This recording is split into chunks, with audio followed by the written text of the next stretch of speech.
Pengamat sepak bola Universitas Negeri Makassar Muskarnain Yunus menyebut peluang PSM Makassar juara paruh musim Liga 1 terbuka lebar.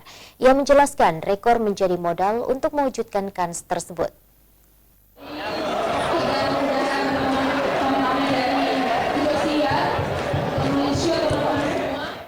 PSM Makassar memimpin sementara klasemen Liga 1 dengan perolehan 28 poin hasil dari 12 pertandingan.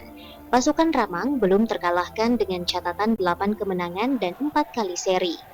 Performa cukup baik yang ditunjukkan PSM membuat banyak pihak memprediksi Wiljan Fluim dan kawan-kawan bisa keluar sebagai juara paruh musim. Pengamat sepak bola Universitas Negeri Makassar Muskarnain Yunus mengatakan, peluang PSM menjuarai paruh musim Liga 1 terbuka lebar. PSM memiliki kans lebih besar dari tim lain karena memiliki satu laga tunda.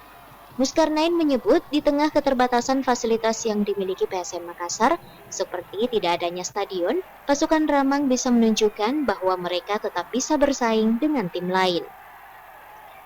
Kenapa? Karena statistik daripada pertandingan PSM ini menghadapi tim-tim lainnya itu jauh lebih bagus dibanding yang lain, dan kita lebih siap.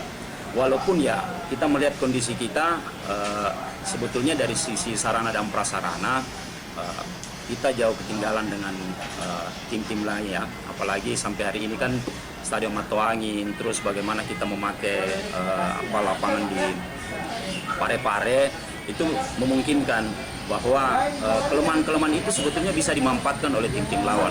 Tetapi saya melihat bahwa kelemahan ini bisa menjadi kekuatan baru buat PSM hari ini, dan kita bisa menyaksikan dari 12 kali pertandingan kita cuma kalah seri 4 kali dan sampai hari ini belum pernah kalah. Kalau ini bisa dipertahankan di 2 kali pertandingan saja, itu saya yakin bahwa kita sudah memuncaki klasmen, dan untuk di paruh musim kita akan bisa memenangkan seperti itu. PSM Makassar tinggal menyisahkan 5 pertandingan di putaran pertama Liga 1, termasuk 1 partai tunda. Muskarnain berharap tim Juku Eja bisa menjaga konsistensi dan tetap maksimal di setiap pertandingan. Wahyu Saputra, Celebes TV.